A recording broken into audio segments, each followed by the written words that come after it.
Hi guys, it's Jacob from StringBuzz here, stringbuzzworld.org being the music journalism site, links are in the description down below. And we have a brand new song review for you today, and it's of Kehlani featuring Little Simz' latest track, Table. I hope I pronounced their names right. I hadn't actually heard of the artist before. I'm going to refer to the original article as I usually do, and I hope you enjoy.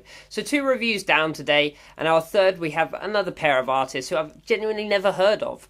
It's pretty exciting as a reviewer to review an act you've never really heard of because you're going fresh with no expectations. It's hard to disappoint, but then it can be hard to please too, so it's a bit of a tricky yet fun challenge for me. So shall we see how they got on? And, well, the track is okay. It's far from amazing, but it's certainly not as bad as the garbage we've heard thus far today.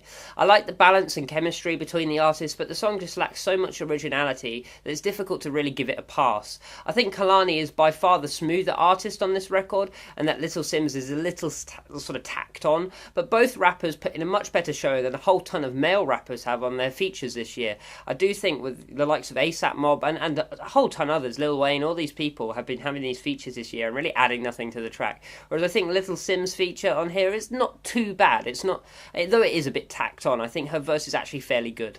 Production-wise, the song is a little too weighted on the trebly end. I mean, we have this deep trap beat in the background for sure, but even that sounds less wholesome than what you'd expect. I think it comes down to the vocals though, and they seem a little thinner than I would have liked. It might be personal preference or what I'm used to, but the production just didn't seem all there on this one, especially when you compare it to the competition in the genre. Musicality-wise, the song is very static and never really explores any roots, but I will say that both rappers really carried the track nicely. Although their syllabic behaviour was often by the beat and predictable, I did find their flow almost organic.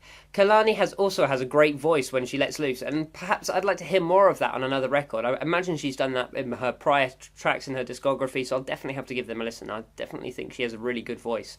She doesn't need features, and they take away from her as an artist, because she can clearly do both. The additional star power is at a sacrifice to her music. She doesn't need features of rappers when she could do it herself. She can add a much better, more thorough verse when she hasn't been rushed, she hasn't got someone else to rush on the record, if she just did it herself.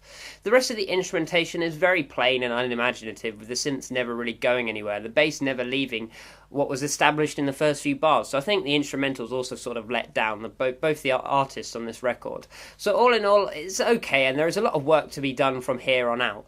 I think both artists, despite their chemistry, would work better on their own solo records, because then they can actually showcase what they can do without a time restraint on their verses or any sort of political sort of stuff when it comes to who gets the lion's share of possession on this track. So I gave this one a G rating of 5 out of 10. Hopefully you agree. If you did, leave a like, subscribe to see more, and I'll see you around next time. Bye bye.